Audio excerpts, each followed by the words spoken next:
On a wooded slope above the village of Aniyoshi, on the northeastern coast of Japan, there is a stone with a message carved into it. It was placed there after a tsunami devastated the village in 1933. Its instruction to those who came after was unusually precise. Remember the great tsunamis. Never build below this point. The people of Aniyoshi kept their homes on the higher ground.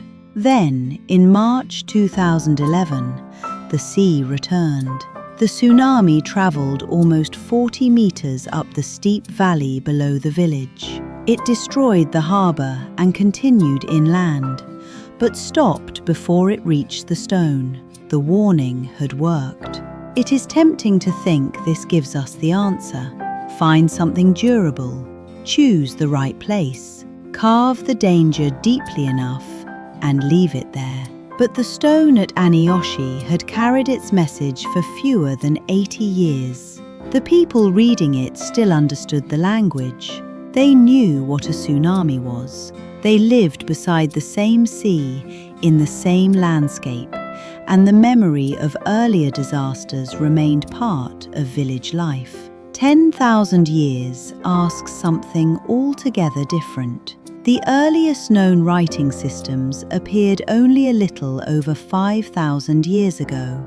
A warning intended for someone 10,000 years from now would therefore have to survive for nearly twice the entire known history of writing. And the earliest writing contains an uncomfortable lesson. Cuneiform was pressed into clay tablets in Mesopotamia more than 5,000 years ago.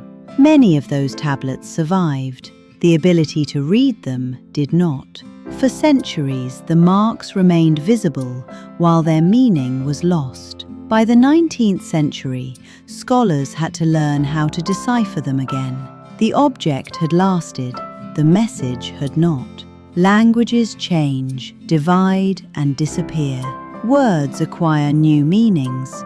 Grammar alters. A future reader might recognize that a surface carries a deliberate pattern without understanding a single thing it says. Perhaps then, the warning should not depend on words.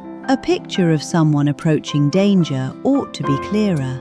A sequence could show what happens before contact, what happens afterwards, and which direction offers safety. Pictures appear to cross the boundary between languages, but they still depend on shared knowledge. In one study, researchers tested 54 supposedly universal medical icons with participants in rural Tanzania and the United States. Most were not understood consistently across the two groups. The problem was not simply that people came from different cultures. Many icons failed because their designers had assumed that viewers already understood particular medical or technological ideas.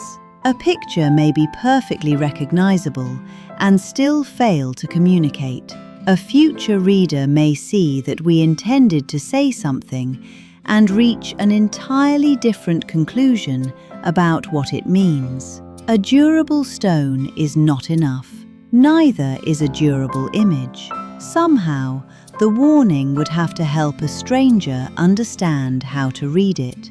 One attempt to solve that problem lies deep inside a mountain near Hallstatt, Austria. The Memory of Mankind project stores information on ceramic tablets inside an ancient salt mine. Ceramic can be examined without a machine. Words and images remain visible on its surface, and even broken fragments may preserve part of the information. But the most interesting part of the project is not the material, it is the token. People who contribute to the archive can receive a small ceramic disc showing how to find it.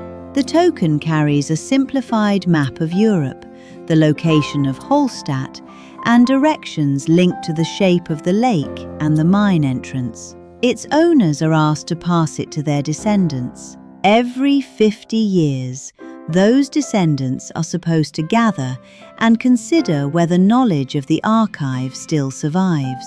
The tablets preserve the information. The tokens preserve the knowledge that the information exists. Instead of asking one object to cross the entire distance alone, the project creates a chain. Each generation carries the message far enough to place it in the hands of the next. But chains break. A token can be lost. A family can move. A tradition followed for several generations can quietly end when its purpose no longer seems urgent. Anything entrusted to one object, one place, or one line of descent can disappear. That suggests a simpler principle.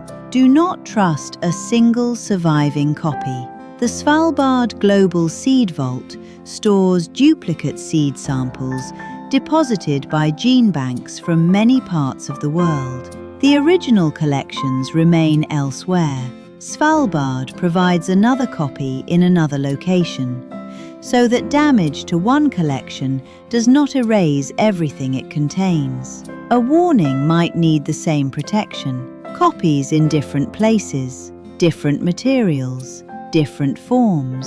Enough overlap that one surviving fragment could help explain another. Around the Australian coast, Aboriginal communities have passed down stories describing places that were once dry land and were later covered by the sea. In a peer-reviewed study published in 2016, researchers examined stories associated with 21 coastal locations and compared their geographical details with scientific reconstructions of past sea levels. Their conclusion was cautious but remarkable. In many cases, the stories appeared consistent with landscapes submerged more than 7,000 years ago. Some may describe changes from even earlier periods. It is impossible to prove that every detail traveled unchanged across that entire span of time. Oral traditions do not leave a neat sequence of dated copies that can be compared, but perhaps remaining unchanged was never the source of their durability. The message survives because people keep renewing it. That does not make oral memory infallible. Stories can change, merge, or disappear. Communities can be displaced. The chain can still be broken. Yet the possibility that knowledge of an ancient coastline could travel through thousands of years of human voices changes the problem. We tend to imagine a message left behind as something fixed, waiting silently for the future to find it. But the most durable part of the message may be the part that never remains still. An object can preserve the original information. A living tradition can preserve what that information was meant to do. The strongest warning might need both. Something stable enough to resist time, and something human enough to change when it must. Even then, one problem remains. Suppose the future reader finds the place, the symbols can be decoded, and the story has somehow survived. Why should anyone believe it? A warning from the distant past arrives without its original authority. The people who made it are gone. To us, the meaning seems clear. To someone separated from us by 10,000 years, those words might appear ceremonial. Worse, a warning can create curiosity, so the message would need to do more than demand obedience. It would need to offer evidence. Perhaps the closest we can come to sending a message across 10,000 years is not to create one perfect object sealed against time. Perhaps it is to create a system that expects parts of itself to fail. The physical warning survives somewhere in the landscape. The explanation exists in more than one place. A living tradition carries its purpose forward, and the message contains enough evidence for a future person to judge it for themselves.